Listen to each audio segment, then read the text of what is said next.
l'épauler vous l'avez dit, Alexis, vous allez l'épauler un peu plus peut-être que bien sûr cette année bien sûr, c'est-à-dire que il faut savoir que depuis quasiment 36 mois j'ai passé beaucoup de temps avec le stade, j'ai passé beaucoup de temps pour trouver l'argent pour entrer dans le capital de LMS.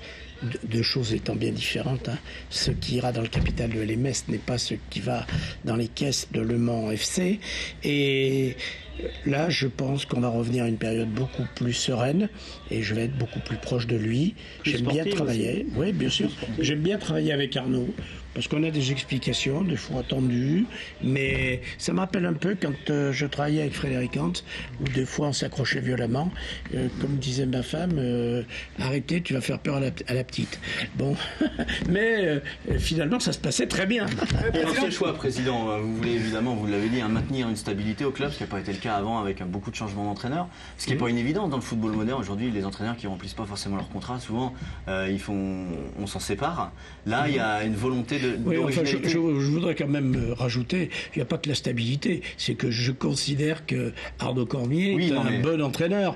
Il faut quand même savoir qu'Arnaud Cormier, très jeune, a gagné la Gambardella, seul trophée, enfin j'en ai un de plus maintenant parce que j'ai eu le trophée des Pays de la Loire, seul trophée gagné par le Mans FC. Je pense que Arnaud a une longue expérience, il connaît très très bien ce club, il est très bien, je pense qu'il fait un très bon duo avec Laurent Perlade, avec Olivier Pédémas, avec Paolo Rangoni. J'ai une équipe soudée, sereine. Maintenant, il faut qu'il apprenne. Hein. Vous savez, souvent on me dit oui, mais vous vous rendez compte, Rudy Garcia, quand il a été là, ça a été formidable. Oui, vous avez raison. Rudy Garcia est un très bon entraîneur. D'abord, il est champion de France, mais il a eu la meilleure équipe qu'on ait jamais eue au Mans. Et quand vous avez des Romaric, des Bachat, des Cessignon, des Tullio de Mello, des Pelé, vous comprenez, heureusement que vous arrivez à être bon. En même temps, on reçoit des mails en ce moment, puisqu'on est en direct ce lundi. Il y a par exemple Jacques qui nous dit, il est du Mans, est-ce que finalement ce gâchis des 3 dernières saisons ne remonte pas à 2008 où il y a eu toute cette flopée de joueurs qui sont partis? Non mais il faut bien expliquer aux gens que d'abord sur les 8 joueurs titulaires qui sont partis, il y en avait déjà 4 qui étaient en fin de contrat. Donc je vois pas comment je peux faire pour les garder, hein, si ce n'est de leur doubler ou leur tripler leur salaire. Parce qu'il faut appeler un chat un chat. Quand un joueur gagnait, vous savez, vous avez eu un exemple parfait, puisque c'est pas nous, c'était dans l'équipe du père de Calvet qui expliquait que son fils au Mans gagnait 25 000 euros, qu'il est parti à Nancy, qu'il a eu 70 000 euros de salaire avec un contrat de 4 ans, par mois, et avec 1 million à la signature. Alors, vous comprenez, ça, Le Mans ne peut pas le faire. Déjà, en faisant peu, on avait des déficits, et alors, si on avait fait ça, Le Mans n'existerait plus, il aurait déposé le bilan, et on serait relégué dans le CFA. Donc, nous, on a voulu la sérénité. Alors, c'est vrai, on a eu une période formidable avec des joueurs exceptionnels, mais maintenant, moi, je vous dis, il y a des joueurs exceptionnels qui arrivent.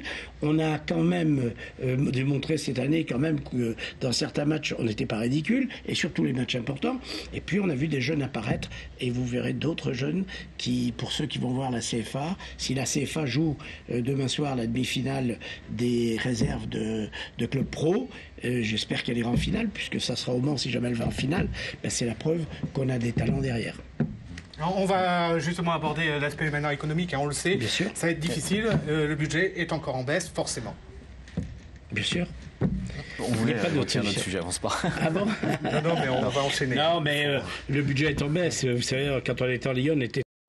il faut absolument travailler sur le projet sportif et puis avoir de l'ambition. Arnaud, juste d'un mot, vous nous en parliez ce midi lors de la traditionnelle conférence de presse d'après-saison. Vous aimeriez avoir un cadre dans les vestiaires qui puisse épauler?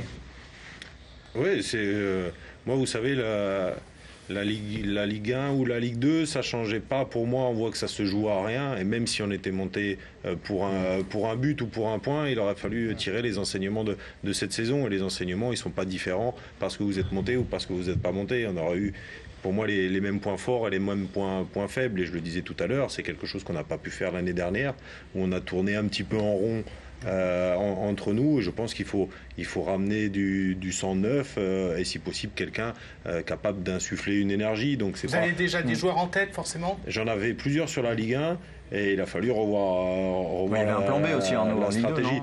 Franchement, j'ai pas travaillé jusqu'à vendredi soir. J'avais pas travaillé sur cette option-là. Donc depuis, il y a déjà eu des coups de fil de passé. Ouais. Alors par la force des choses, vous allez aussi beaucoup vous appuyer sur les jeunes.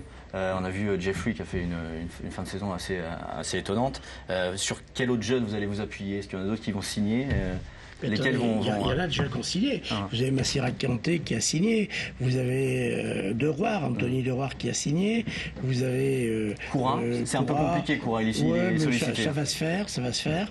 Et d'abord, Koura, il ne peut pas partir puisque d'appartement, il n'est pas au bout de son contrat aspirant de formation. Donc, il peut encore rester 1 an. Mais ce que je veux dire, c'est qu'on va s'appuyer parce que après, on va dire que le président dit on va faire une équipe de jeunes. Alors, on a eu un débat encore cet après-midi. Le président n'a pas dit on va faire une équipe de jeunes. Il a dit on va s'appuyer sur des jeunes, mais il faut aussi des cadres. Et les cadres, il faut essayer de garder des cadres comme Adénon, comme pour moi, des joueurs d'expérience comme Bourg, comme Ludovic Ball, comme Fred. Mais c'est ces joueurs-là qui coûtent le plus cher aussi. C'est ça aussi le problème. On y revient. Mais vous êtes bien obligé d'avoir une ossature de joueurs d'expérience. Vous ne pouvez pas mettre que des jeunes, parce que si vous mettez que des jeunes, le coach nous faisait remarquer, vous allez faire comme Metz cette année. Metz l'année prochaine va être beaucoup plus fort que cette année, parce qu'ils auront déjà une année. Et ils sont appuyés sur leurs jeunes, et donc je crois qu'il faudra faire... Dans cette option, vous parlez beaucoup, vous avez surtout employé le mot, même dans cette émission, bercail, en parlant d'Arnaud. Est-ce que ça veut dire que peut-être d'anciens joueurs du Mans qui seraient en fin de carrière pour être dans le grand capitaine du vestiaire puissent revenir ou pas? On va rester très vague. C'est un Drogba ou pas? Non, pas forcément. Non, pas du tout.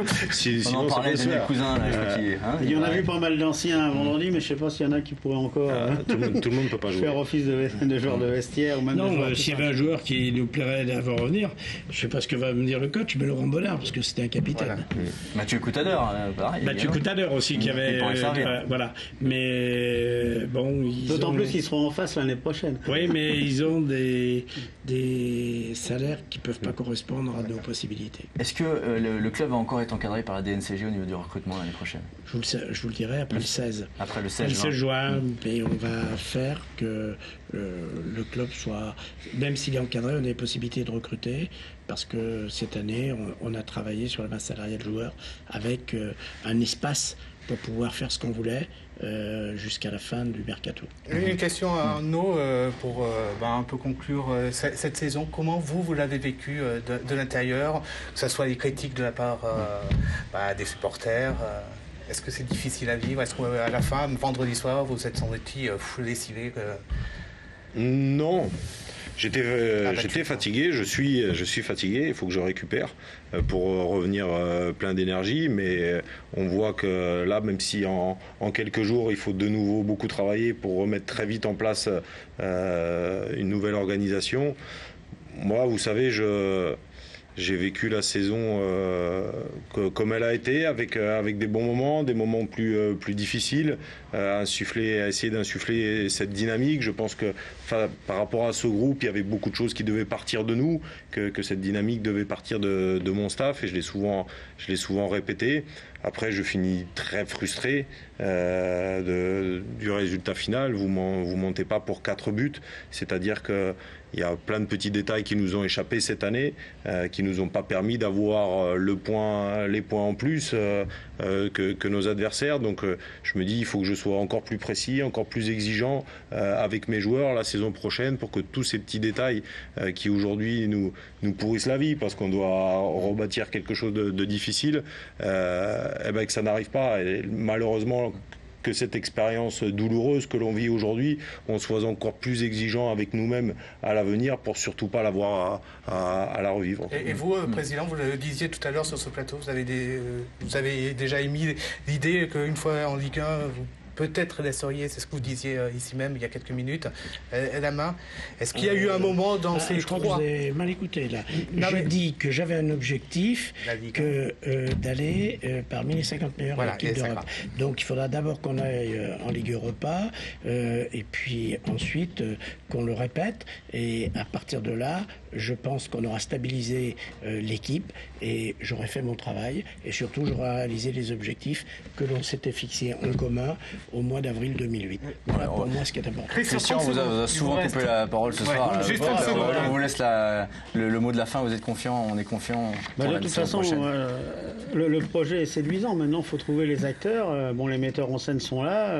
On sait qu'il va falloir trouver des solistes, deux garçons peut-être comme Evian avec Sorlin et Barbosa pour justement un petit peu finaliser ce noyau dur du Mans. Et puis après, comme le disait le président ce midi, il faut rajouter un peu de folie. Et la folie, c'est la jeunesse. Tout à fait. Reprise de l'entraînement, c'est fin juin, c'est ça, le 23, me semble-t-il. 23 à 15h. Et avec la compétition, un programme de reprise qui est ça va très vite. totalement établi encore. Qui reste à terminer. Ouais. Et la reprise Et le 22 juillet, Coupe de voilà. la Ligue, et le 29, premier match du championnat. Et oui, Bon. ça repart. On vous souhaite un bon Merci. été studio, on va dire, pour recruter, trouver l'équipe 2011-2012. Nous, on se retrouvera sans doute fin juin à la reprise de l'entraînement. Et puis, n'oubliez pas nos émissions spéciales sur les 24 heures qui débutent dès ce dimanche 18h40 en direct sur MTV. Merci Alexis pour cette émission spéciale. Merci Yannick, merci à tous. C'est la fin de cette prolongation.